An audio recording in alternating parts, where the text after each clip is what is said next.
वो कितनी अद्भुत बात है। वैराग्य है तो घर छोड़ने की कोई आवश्यकता ही नहीं है। और अगर वैराग्य नहीं है तो त्याग करना चाहिए। देखो, त्याग और वैराग्य में अंतर है। त्याग और वैराग्य में अंतर है। त्याग क्रिया है, वैराग्य मन की एक भाव दशा है।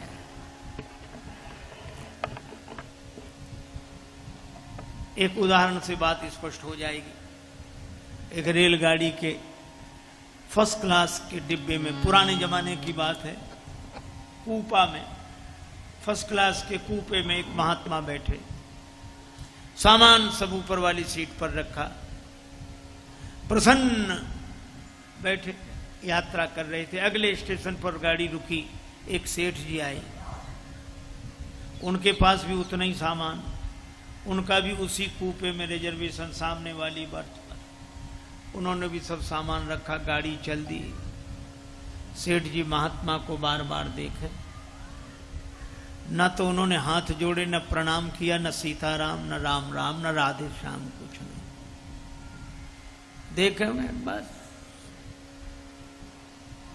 महात्मा बहुत देर तक उनकी शारीरिक भाषा सुनते रहे, देखते रहे। धीरे धीरे उन्होंने बस बिगड़ गया, कलयुग आ गया। साधुओं को इसकी क्या जरूरत? साधु फर्स्ट क्लास के डिब्बे में,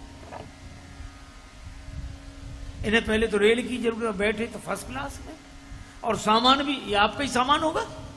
महात्मा जी बोले हाँ हाँ, इतना सामान, फर्स्ट क्लास का डिब्बा है, काहे के साधु? जो उपदेश देना शुरू किया, ये तो हम लोगों की खास आदत है कि उपदेश का मौका हम व्यर्थ नहीं जाने देते, मिल भर जाए।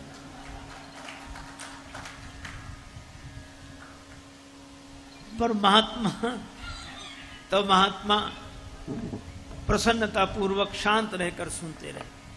कलयुग आ गया, संत बिगड़ गए, संत बिगड़ गए, साधु बिगड़ गए। महात्मा जी ने अंत में कहा कि महाराज सेठ जी से कि आज तो आपके उपदेश ने हमारी आंख खोल दी। सेठ जी बोले सत्संग खोल ही देता है आंख, इसीलिए तो किया है। तो क्या कह रहे थे आप? सेठ जी बोले हम में आप में क्या अंतर? केवल कपड़ों का अंतर है, बस, कोई अंतर नहीं। महात्मा बोले ख्याल रखेंगे हम भी आगे से, आपकी शिक्षा का मुझ पर बड़ा असर हुआ। मित्रता कर ली महात्मा ने। अगले स्टेशन पर ट्रेन रुकी, महात्मा सेठ जी से बोले कि चलो बाहर घूम आए। सेठ जी बोले सामान रखा है। महात्मा बोले हमारा भी उतना ही रखा है, चिंता मत कर, चलो। गए प्लेटफार्म पर, पानी पिया, इधर उधर कुछ चर्चा की, एक बेंच पे बैठ गए, सत्संग की चर्चा हो रही थी। तब तक ट्रेन के चलने का समय हुआ। गार्ड ने विसिल बजाई, झंडी दिखाई, और ट्रेन, सेठ जी घबरा बोले महाराज रेल जा रही, रेल जा रही। महात्मा बोले ये तो रेल स्टेशन है, प्लेटफार्म जाती रहती गाड़ियां, जाने दो, दूसरी आ जाएगी। अरे महाराज हमारा सामान रखा। महात्मा बोले उतना ही हमारा रखा है, और हम में तुम में कोई भेद है नहीं, केवल कपड़े का भेद है, कपड़ा हम दे देंगे। कपड़ा हम एक के दो करेंगे, एक तुम पहन लेना, एक हम पहन लेंगे, मस्ती से आराम से सत्संग करो, गाड़ियां तो जाती आती रहती, जाने दो। अब वो कहेंगे नहीं नहीं महाराज मैं मेरा सामान। महात्मा बोले हमारा भी सामान। बोले हमारा हाथ छोड़ो। महात्मा बोले अब नहीं छोड़ेंगे, नहीं, अपने में और हम में अंतर बताओ, हम में तुम में अंतर बताओ, नहीं तो हाथ नहीं छोड़ेंगे। बोले महाराज अंतर है, अंतर है, अंतर है। का क्या अंतर है? बोले हम अपना सामान, और आपके पास भी सामान है, आप अपने सामान को एक क्षण में छोड़ सकते हैं, हम जिंदगी में नहीं छोड़ सकते हैं, बस यही अंतर है। जो एक क्षण में छोड़ दे वो वैराग्यवान है, और जो कभी छोड़ ही ना पावे, रोते देखे अपने लोग। श्री कबीरदास जी ने कहा मरा हुआ जिंदा को मारे, यह तो बड़ा अचंभा है। मरा हुआ, अच्छा आपने कभी देखा कि कोई मकान रो रहा हो किसी के लिए? मकान नहीं रोता। और मकान के लिए अनेक रोते मिल जाएंगे, मकान नहीं है, मकान नहीं है, मकान किसी के लिए नहीं रोता। मरा हुआ जिंदा को मारे राग के कारण।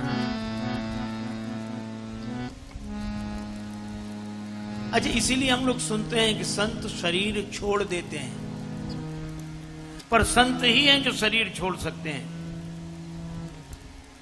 हमसे तो छुड़ा लिया जाता है, हम छोड़ नहीं सकते।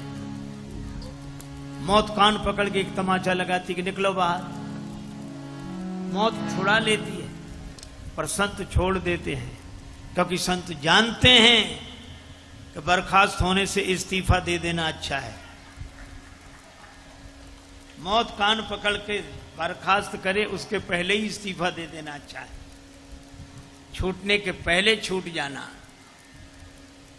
अवसर है अनमोल काम कुछ ऐसा कर जा, पाकर गुरु से ज्ञान यार, मरने से पहले मर जा। अपने घट में बैठ निरंतर नहीं किसी के घर जा, सीता राम नाम सुमिरन कर भव सागर से तर जा।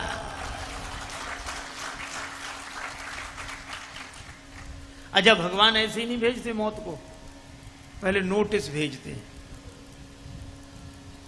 मान लो सफेद बाल हो गए, नोटिस आ गया कि अब जाने के दिन आ रहे हैं, तैयारी करो। पर आदमी बड़ा विचित्र, एक भी नोटिस नहीं मानता। ये भगवान ने बाल सफेद किए, ये कहता कोई बात नहीं, हम काले करा लेंगे। इसको दिखते ही नहीं सफेद, जब देखो तब काले। भगवान ने आंख में थोड़ी कमजोरी दी, कब दिखना बंद हो रहा है, बुढ़ापा आ रहा है, सावधान। आदमी कहता कोई बात नहीं, हम चश्मा लगवा लेंगे। दांतों में गड़बड़ी हुई, बोले कोई बात नहीं, हम नई बत्ती लगवा लेंगे। कान गड़बड़ हुआ, बोले हम मशीन लगवा लेंगे। जब सारे नोटिस नकार दिए, तब भगवान ने मौत भेजी। लेकिन जिन्हें राग नहीं होता वे छोड़े ही बैठे हैं, अलग नहीं हैं, असंग हैं। पर महाराज मनु का राग नहीं छूट रहा है, और जब राग नहीं छूटता तो अनुराग कैसे आए? जन्म गयऊ हरि भगति बिनु। तब महाराज मनु ने त्याग किया। एक बार हम एक डॉक्टर के पास गए, डॉक्टर एलोपैथी विधा के मर्मज्ञ थे। उन्होंने हमें देखा और हमसे कहने लगे आपको डायबिटीज है? हमने कहा बहुत वर्षों से है। तो बोले एक काम करना, आप किसी ताबीज गंडा विभूति आदि के चक्कर में मत पड़ना, ये मिटेगी नहीं। आप तो दवा खाते रहना समय से और परहेज करते रहना, तो कंट्रोल में बनी रहेगी, मिटेगी नहीं। उन्होंने ये बात कही थी डायबिटीज के संदर्भ में। मुझे हर संदर्भ में यही बात ठीक लगी। जैसे डायबिटीज मिटेगी नहीं, दवा खाओ परहेज करो तो कंट्रोल में रहेगी, इसी तरह काम क्रोध लोभ मोह मद मत्सर ये मिटने वाले नहीं हैं, इनको मिटाने वाले मिट गए। आप तो सत्संग की दवाई खाओ, कुसंग का परहेज करो तो कंट्रोल में बने रहेंगे।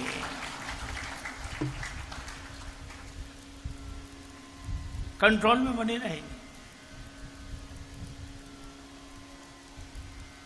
हम बहुत सोचते हैं मिठाई ना खाएं, पर कई बार सोचते हैं आज खा लें, कल से बंद कर देंगे, पर वो कल कभी आता ही नहीं। तो अगर वैराग्य नहीं हो रहा तो त्याग करो, वहां रहो ही नहीं जहां मिठाई हो।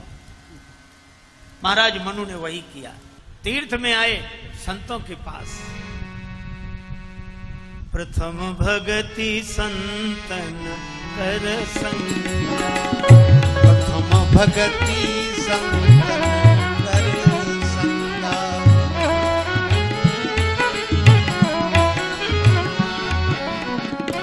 साधुओं के संग में आए। संतन के संग लाग रे तेरी बिगड़ी बनेगी।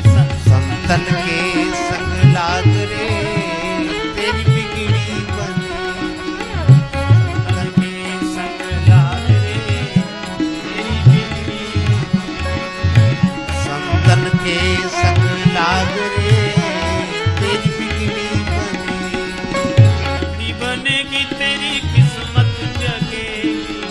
बिगड़ी बनेगी तेरी किस्मत जगेगी। मिले राम चरण अनुराग रे तेरी बिगड़ी बनेगी। राम चरण अनुराग रे